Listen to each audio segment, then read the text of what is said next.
The Baillieu government's hoping to solve its economic woes by creating a mining boom in Victoria. The coalition announced this week it will approve more brown coal to be mined and allow it to be sold overseas. At the same time, the government's under pressure from some of its own to stop coal seam gas exploration in South Gippsland, as James Bennett reports.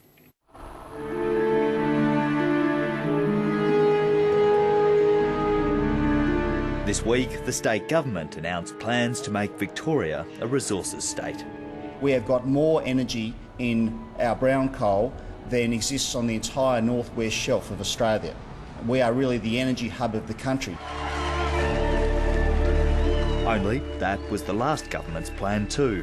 It'll be a fantastic boon for the Latrobe Valley, and what we're seeking now is the tenders to extract the best possible value we can. Not only has nothing happened in the ensuing decade, but already another part of the government's mining master plan is facing opposition from within. This was Speaker and Bass Liberal MP Ken Smith on ABC Radio yesterday, talking about coal and coal seam gas exploration licences being offered in his Gippsland electorate. The last thing that we need to have now is people exploring the countryside from the shoreline up into the hills, looking to dig the place up. We don't want it. We don't need it. His party disagrees. In a week where Ted Baillieu steadfastly refused to reveal how much the state is paying to prop up the ailing auto industry, the appeal of resource riches is easy to grasp.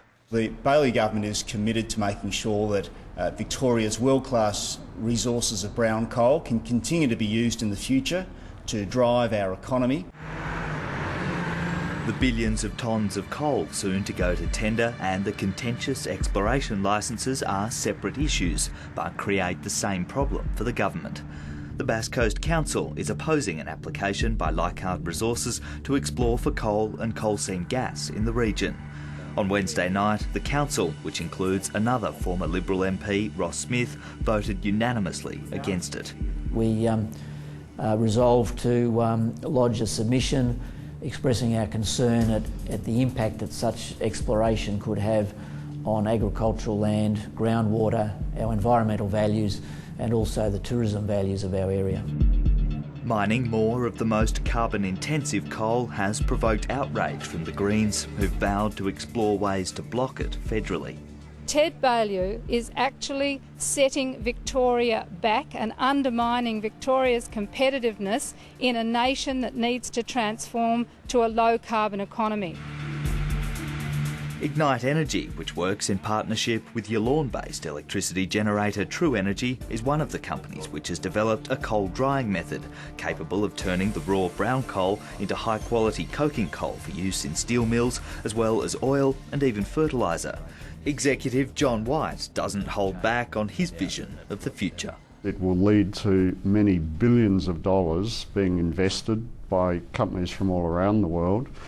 It will lead to thousands, tens of thousands of jobs and very high-tech, very clean, very good jobs, create massive export potential for these valuable products. But Victorians have heard that before. The exogen technology is a chemical reaction where we do what nature does to the coal over 1 million years. We process the coal chemically and transform it towards black coal in a matter of minutes. In 2009, the Brumby government, in which Tim Pallas was Infrastructure Minister, considered and then rejected plans from coal consortium Exogen to mine, dry and export brown coal. The plans did not demonstrate that they were commercially viable.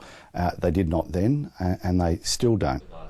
Brown coal's biggest drawback is its biggest component, water. That's how it comes out of the coal. You can feel it's quite wet. It doesn't look like it's 60% water, but it is. What no one has yet done on a commercial scale is figure out how to dry it out so it can be shipped economically and without spontaneously combusting as it rapidly oxidises. Well, there's a number of processes that have been developed for turning the coal into a dewatered product. Some of them have been demonstrated on a pilot scale. Of course, nothing's been done on a commercial scale, so in that sense the proof is yet to be seen. The industry says that's because without guaranteed supplies of coal to mine, they haven't been able to finance development of bigger scale models.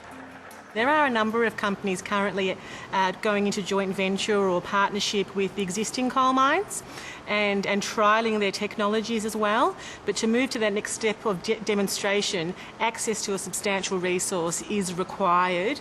On that point, the opposition is cautious, urging the government to be wary of an industry keen to take advantage of Spring Street's appetite for resource jobs.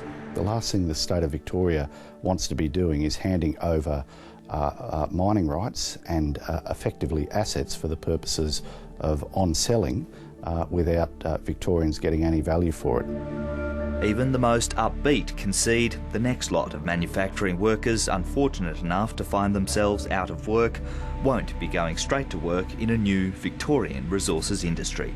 Look, I think it's premature to talk about big numbers and big potential until we progressively prove up each conversion technology, and that could take 3, 5, 8 years. But the demand from China and India is huge. They're talking about doubling their fuel energy demand. We could easily be supplying 100 million tonnes of high-value energy products.